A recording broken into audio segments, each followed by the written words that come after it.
नमस्कार दोस्तों, स्वागत है आपका हमारे यूट्यूब चैनल फ्री एजुकेशन में। दोस्तों आज के इस वीडियो में हम आरआरबी एनटीपीसी के मॉडल पेपर नंबर 7 को हल करेंगे। इससे पहले हम आरआरबी एनटीपीसी के 6 मॉडल पेपर अपलोड कर चुके हैं, तो यदि आपने हमारे पुराने वीडियो नहीं देखे तो इनको भी देख सकते हैं।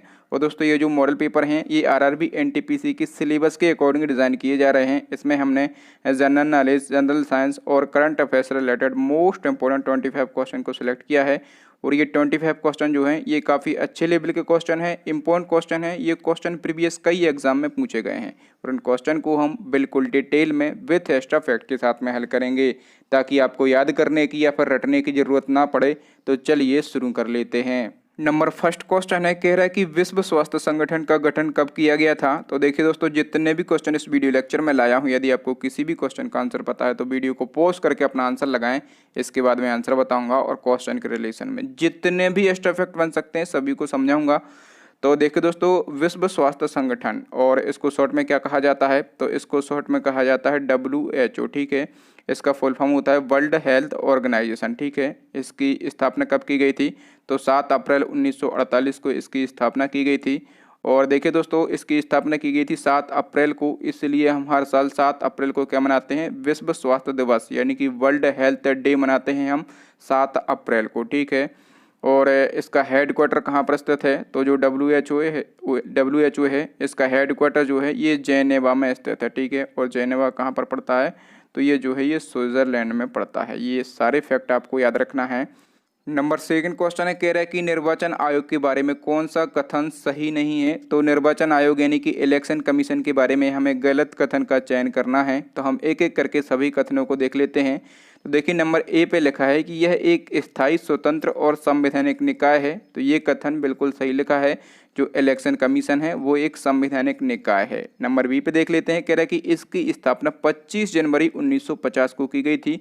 तो ये कथन भी बिल्कुल सही लिखा है। ठीक है, जो इलेक्शन कमीशन है इसकी स्थापना की गई थी 25 जनवरी 1950 को, और इसलिए हम हर साल 25 जनवरी को क्या मनाते हैं, तो वोटर्स डे यानी कि मतदाता दिवस मनाते हैं। ठीक है, नंबर सी देख लेते हैं, कह रहा है कि संविधान के अनुच्छेद 324 में चुनाव आयोग का वर्णन किया गया है। तो ये भी बिल्कुल सही लिखा है। जो चुनाव आयोग है इसका वर्णन कहाँ किया गया है, भारतीय संविधान के अनुच्छेद 324 में। नंबर डी पे लिखा है, कह रहा है कि इससे राष्ट्रपति, उपराष्ट्रपति और नगर निगमों के चुनाव कराने पड़ते हैं। तो ये जो कथन है ये कथन गलत लिखा है और गलत कथन का ही हमें चयन करना था। तो इस क्वेश्चन का डी ऑप्शन सही हो जाएगा। देखिए, जो निर्वाचन आयोग है इसको राष्ट्रपति, उपराष्ट्रपति, लोकसभा और राज्यसभा और राज्य विधानसभाओं के चुनाव कराने पड़ते हैं, लेकिन जो नगर निगम है, ठीक है, तो नगर निगम के चुनाव कराने का काम निर्वाचन आयोग के दायरे में नहीं आता। ठीक है, और देखो दोस्तों, यहाँ पर मैंने जो 3 फैक्ट आपको ऊपर पे बताए हैं, इन फैक्टों को आप याद रखेंगे क्योंकि ये फैक्ट जो हैं आपको 1 नंबर जरूर दिलाएंगे। तो चलिए नेक्स्ट क्वेश्चन देख लेते हैं। नंबर थर्ड क्वेश्चन कह रहा है कि हाल ही में जारी समावेशी इंटरनेट इंडेक्स 2020 में भारत को कौन सा स्थान मिला है। करंट अफेयर्स का क्वेश्चन है और आपका चाहे रेलवे ग्रुप डी का एग्जाम हो चाहे एनटीपीसी का एग्जाम हो, करंट अफेयर्स के क्वेश्चन ज़्यादा देखने के लिए मिलेंगे। तो देखिए, समावेशी इंटरनेट इंडेक्स 2020 में भारत को कौन सा स्थान मिला है, तो 46वां स्थान मिला है। तो इस क्वेश्चन का बी ऑप्शन सही हो जाएगा। देखिए, इस इंडेक्स में क्या है, तो इस इंडेक्स में इंटरनेट तक महिलाओं की पहुंच सुनिश्चित की जाती है। ठीक है, और ये जो इंडेक्स है इसमें कितने देशों को शामिल किया गया, तो ये इंडेक्स जो है इसमें 100 देशों को शामिल किया गया है। और इसमें पहले स्थान पर कौन सा देश रहा है, तो पहले स्थान पर रहा है स्वीडन देश। ठीक है, स्वीडन देश जो है ये पहले स्थान पर रहा है। दूसरे स्थान पर कौन सा देश है, तो दूसरे स्थान पर जो है ये है न्यूजीलैंड देश। और तीसरे स्थान पर कौन है, तो तीसरे स्थान पर है अमेरिका। ठीक है, अमेरिका जो है ये तीसरे स्थान पर है। ठीक है, और ये जो समावेशी इंटरनेट इंडेक्स है ये किसने जारी किया है, तो ये जारी किया है EIU ने। ठीक है, ये भी आपको याद रखना है। इसका फुल फॉर्म क्या है, तो इकोनॉमिस्ट इंटेलिजेंस यूनिट जो है इसका फुल फॉर्म होता है। इसकी स्थापना कब की गई थी, इसकी स्थापना की गई थी 1946 में। और इसका हेडक्वार्टर कहाँ पर है, तो इसका हेडक्वार्टर है लंदन में। ठीक है, ये जो मैं फैक्ट बताता हूँ ना, ये फैक्ट बहुत ही ज़्यादा ज़रूरी होते हैं। तो इन फैक्टों को आप क्या करना कि लिख लेना, क्योंकि आपके जो एग्ज़ाम हैं वो शिफ्टों में होंगे। समावेशी इंडेक्स जो है यहाँ से एक क्वेश्चन पूछा जाएगा, लेकिन आपसे पूछ लिया जाएगा कि इसमें भारत की कौन सी रैंकिंग है। अगली शिफ्ट में आपसे क्वेश्चन पूछ लिया जाएगा कि इसमें पहले स्थान पर कौन सा देश रहा है, ठीक है, और उसकी अगली शिफ्ट में पूछ लिया जाएगा कि दूसरे स्थान पर कौन सा देश रहा है। फिर पूछ लिया जाएगा कि ये जो इंडेक्स है ये किसके द्वारा जारी की जाती है, तो ये जारी की जाती है इकोनॉमिस्ट इंटेलिजेंस यूनिट के द्वारा, ठीक है। तो ये सारे फैक्ट आपको लिख लेना है और जब भी आपका एग्जाम होता है तो एक बार आपको रिवीजन करके जरूर जाना है। नंबर 4 क्वेश्चन कह रहा है कि किस देश के पूर्व राष्ट्रपति होस्नी मुबारक का हाल ही में निधन हो गया है। तो ये होस्नी मुबारक हैं, ये मिस्र के पूर्व राष्ट्रपति थे। तो इस क्वेश्चन का बी ऑप्शन सही हो जाएगा, ठीक है। और इनका निधन हो गया है 91 वर्ष की आयु में, और ये जो हैं ये 30 साल तक सत्ता में रहे थे, ठीक है। और ये कहाँ के पूर्व राष्ट्रपति थे, तो ये मिस्र के पूर्व राष्ट्रपति थे। तो मिस्र के बारे में हमें जानना होगा। जो मिस्र है इसकी राजधानी क्या है, तो मिस्र की राजधानी है काहिरा, ठीक है। और यहाँ की मुद्रा क्या है, तो मिस्री पाउंड जो है यहाँ की मुद्रा है। नेक्स्ट क्वेश्चन देख लेते हैं। नंबर 5 क्वेश्चन है, कह रहा है कि मस्तिष्क को कवर करने वाली सबसे बाहरी झिल्ली कौन सी होती है। तो देखिए दोस्तों, ये क्वेश्चन मोस्ट इंपॉर्टेंट क्वेश्चन है। यहाँ से जो मैं फैक्ट बताऊंगा वो आप जरूर लिख लें। और देखिए दोस्तों, ये साइंस का क्वेश्चन है और रेलवे का कोई भी एग्जाम हो, साइंस के क्वेश्चन ज़्यादा पूछे जाते हैं। तो देखिए दोस्तों, मस्तिष्क को कवर करने वाली सबसे बाहरी झिल्ली होती है, उसका नाम है ड्यूरा मैटर। तो इस क्वेश्चन का बी ऑप्शन सही हो जाएगा, ठीक है दोस्तों। और ये इसको हिंदी में क्या कहा जाता है, ड्यूरा मैटर को, तो इसको हिंदी में कहा जाता है दृढ़ तानिका। और ये मस्तिष्क की सबसे बाहरी झिल्ली होती है। आप लोग यहाँ पर देख पा रहे होंगे, ये मस्तिष्क की सबसे बाहरी झिल्ली होती है, उसको क्या कहा जाता है, इसको ड्यूरा मैटर कहा जाता है। आपसे क्वेश्चन एक और पूछा जाता है कि मस्तिष्क की सबसे भीतरी झिल्ली कौन सी होती है। तो मस्तिष्क की सबसे भीतरी झिल्ली होती है, यहाँ पर आप लोग देख पा रहे होंगे, ये मस्तिष्क की सबसे भीतरी झिल्ली है और इसको कहा जाता है पिया मैटर। क्या कहा जाता है, इसको पिया मैटर कहा जाता है। और एक और क्वेश्चन पूछा जाता है कि मस्तिष्क के मध्य की झिल्ली कौन सी होती है। तो एरेक्नोइड मैटर जो है ये मस्तिष्क की सबसे मध्य की झिल्ली होती है, ठीक है। ये जो है ये एरेक्नोइड मैटर है जो कि बीच में स्थित है, ठीक है। तो देखिए दोस्तों, यहाँ पर एक बार मैं फिर से बता दूं, जो ड्यूरा मैटर है ये मस्तिष्क की सबसे बाहरी झिल्ली होती है। इसको हिंदी में दृढ़ तानिका कहा जाता है, आप चाहें तो लिख लें, हिंदी में इसको दृढ़ तानिका कहते हैं। और जो पिया मैटर है ये क्या होता है, तो ये सबसे भीतरी झिल्ली होती है, इसको जो है मृदु तानिका कहा जाता है, ठीक है। और जो एरेक्नोइड मैटर है ये जो है मध्य की झिल्ली होती है और इसको क्या कहा जाता है, तो इसको कहा जाता है जाल तानिका, ठीक है। तो आप इनके हिंदी नाम भी लिख सकते हैं क्योंकि एग्जाम में हिंदी नाम से भी पूछ सकता है। नेक्स्ट क्वेश्चन देख लेते हैं, कह रहा है कि भारत का आधिकारिक दस्तावेज यानी कि ऑफिशियल डॉक्यूमेंट कौन सा है। तो देखिए दोस्तों, भारत सरकार कोई भी नोटिफिकेशन या फिर गजट जारी करता है तो उसे जो है श्वेत पेपर कहा जाता है, यानी कि व्हाइट पेपर कहा जाता है। तो इस क्वेश्चन का बी ऑप्शन सही हो जाएगा। नंबर 7 क्वेश्चन है, कह रहा है कि निम्न में से किस शास्त्रीय नृत्य का नाम उस गांव के नाम पर रखा गया जहां से उस नृत्य का जन्म हुआ था। तो देखिए दोस्तों, इस प्रकार से भी क्वेश्चन पूछे जाते हैं। ये क्वेश्चन जो है प्रीवियस एनटीपीसी के एग्जाम में पूछा गया था, वहाँ से मैंने ये क्वेश्चन उठाया है। तो देखिए दोस्तों, मैं आपको बता दूँ, जो कुचिपुड़ी क्लासिकल डांस है ये कहाँ का क्लासिकल डांस है, तो ये आंध्र प्रदेश का क्लासिकल डांस है, ठीक है। और ये जो डांस है इसका जन्म कहाँ से हुआ था, तो देखिए आंध्र प्रदेश का एक ज़िला है, उसका नाम है कृष्णा ज़िला, ठीक है। और यहाँ पर एक गांव है, उस गांव का नाम क्या है, तो कुचिपुड़ी जो है इस गांव का नाम है, ठीक है। इसी गांव के नाम के आधार पर जो है ये जो क्लासिकल डांस है कुचिपुड़ी, इसका नाम रखा गया है, ठीक है। तो इसको आप याद रखेंगे। नेक्स्ट क्वेश्चन देख लेते हैं। नंबर 8 क्वेश्चन कह रहा है कि one people one state one leader जो है किसकी नीति थी। तो one people one state one leader जो है ये हिटलर की नीति थी। तो इस क्वेश्चन का बी ऑप्शन सही हो जाएगा। देखिए दोस्तों, हिटलर कौन था, तो जो हिटलर है ये जो है जर्मनी का शासक था, ठीक है। और यहाँ से एक और क्वेश्चन पूछा जाता है कि सुभाष चंद्र बोस, ठीक है, जो सुभाष चंद्र बोस थे, यहाँ से क्वेश्चन पूछा जाता है कि इनको नेताजी की उपाधि किसने दी थी। तो सुभाष चंद्र बोस को नेताजी की उपाधि किसने दी थी, हिटलर ने दी थी। आप लोग बोलते हैं नेताजी सुभाष चंद्र बोस, तो इनको नेताजी की उपाधि जो है ये हिटलर ने दी थी। नेक्स्ट क्वेश्चन देख लेते हैं। नेक्स्ट क्वेश्चन है, किस राज्य ने ई ग्रंथालय की शुरुआत की है। तो देखिए दोस्तों, ई ग्रंथालय की शुरुआत की है उत्तराखंड राज्य ने। तो इस क्वेश्चन का डी ऑप्शन सही हो जाएगा, ठीक है। और देखिए दोस्तों, इसमें क्या होगा, तो इसके तहत जो स्टूडेंट हैं वो 35 लाख पुस्तकों को डिजिटल तरीके से मोबाइल ऐप पर पढ़ सकेंगे।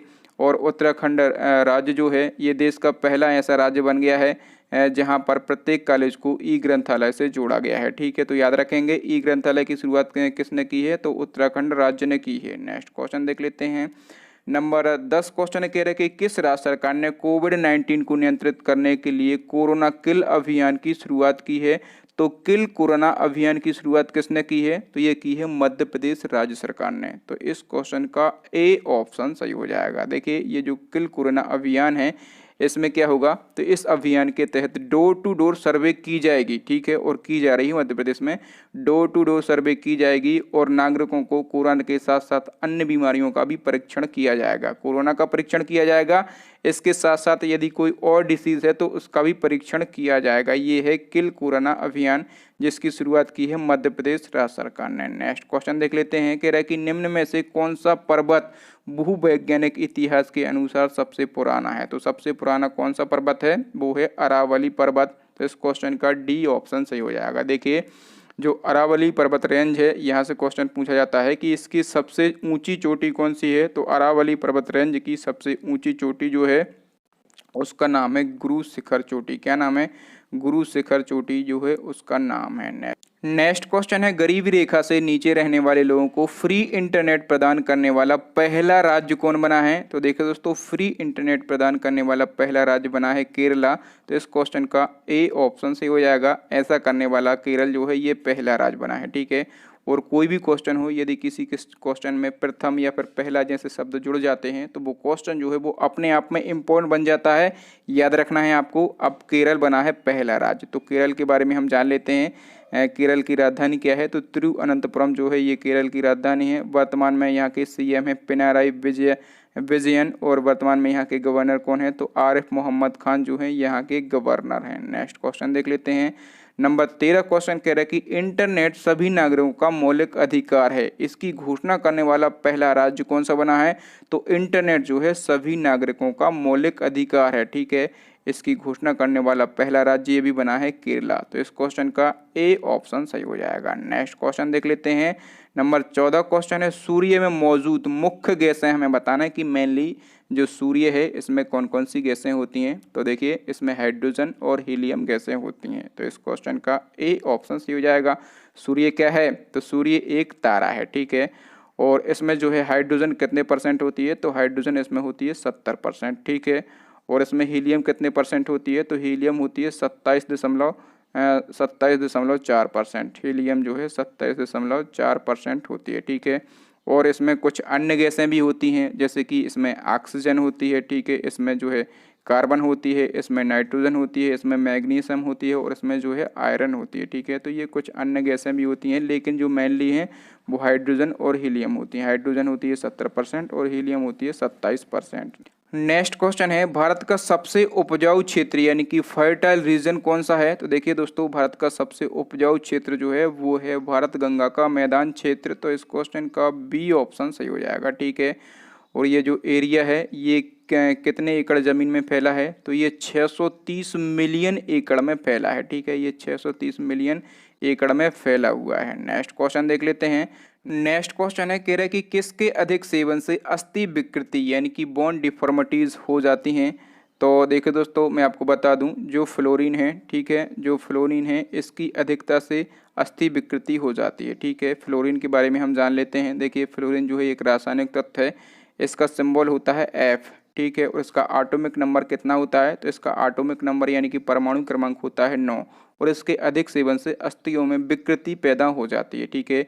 जैसे कि जोड़ों में दर्द होने लगता है, जो जोड़ होते हैं उनका लचीलापन खत्म हो जाता है और जो जोड़ हैं वो कड़क हो जाते हैं और जैसे ही हम उनको मोड़ते हैं तो क्या होता है? दर्द होता है, ठीक है। इसी को जो है हम अस्थि विकृति या फिर बोन डिफॉर्मिटीज़ कहते हैं, ठीक है। तो ये क्वेश्चन भी आपको याद रखना है।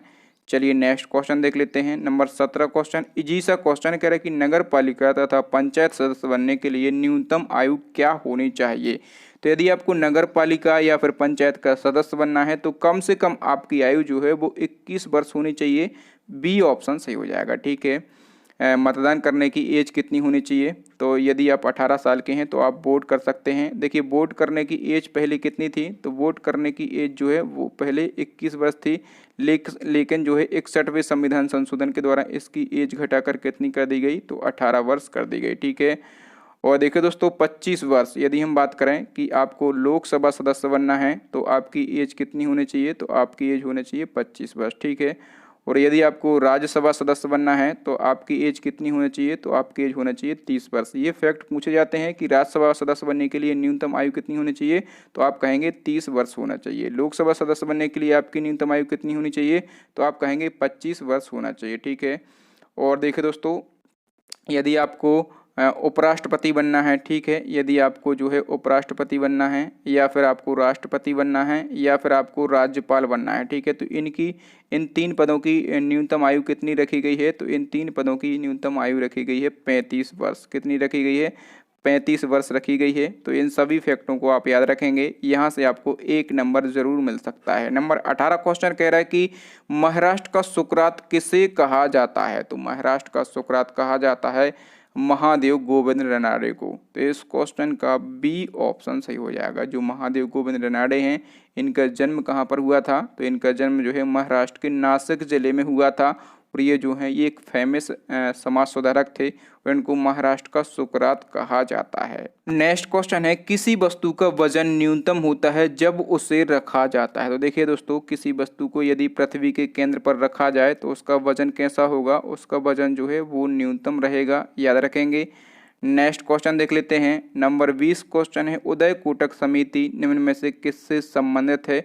तो देखो दोस्तों, जो उदय कोटक समिति है ये संबंधित है कारपोरेट संचालन में सुधार से। किससे, कारपोरेट संचालन में सुधार से संबंधित है उदय कोटक समिति। और दोस्तों, इसका गठन जो है किसके द्वारा किया गया था, तो ये जो समिति है इसका गठन किया गया था सेबी के द्वारा। किसके द्वारा, सेबी के द्वारा। और इसका गठन कब किया गया था, तो 2017 में इसका गठन किया गया था उदय कोटक की अध्यक्षता में, ठीक है। और इसका गठन किया था सेबी ने। तो यहाँ से सेबी का फुल फॉर्म पूछा जाता है, इसका फुल फॉर्म होता है security and exchange board of India. इसका हिंदी में भी फुल फॉर्म पूछा जाता है कि हिंदी में इसका फुल फॉर्म क्या होता है सेबी का, तो इसको हिंदी में बोलते हैं भारतीय प्रतिभूति और विनिमय बोर्ड। क्या बोलते हैं, भारतीय प्रतिभूति और विनिमय बोर्ड जो है इसको हिंदी में कहा जाता है। नेक्स्ट क्वेश्चन देख लेते हैं। नंबर 21 क्वेश्चन कह रहा है कि मुरुगप्पा गोल्ड कप किससे संबंधित है। ये क्वेश्चन भी प्रीवियस ग्रुप डी के एग्जाम में पूछा गया था। तो देखिए दोस्तों, जो मुरुगप्पा गोल्ड कप है ये संबंधित है हॉकी खेल से। तो इस क्वेश्चन का बी ऑप्शन सही हो जाएगा। देखिए, आपको कमेंट करके ये बताना है कि जो हॉकी है इसमें जो है खिलाड़ियों की संख्या कितनी होती है और ये किस देश का राष्ट्रीय खेल है। ये 2 फैक्ट आपको कमेंट करके ज़रूर बताना है। नेक्स्ट क्वेश्चन देख लेते हैं। नंबर 22 क्वेश्चन कह रहा है कि संयुक्त राष्ट्र यानी कि यूएन छोड़ने वाला पहला देश कौन बना। तो यूएन छोड़ने वाला पहला देश बना था इंडोनेशिया। कौन बना, इंडोनेशिया बना था। तो इस क्वेश्चन का ए ऑप्शन सही हो जाएगा।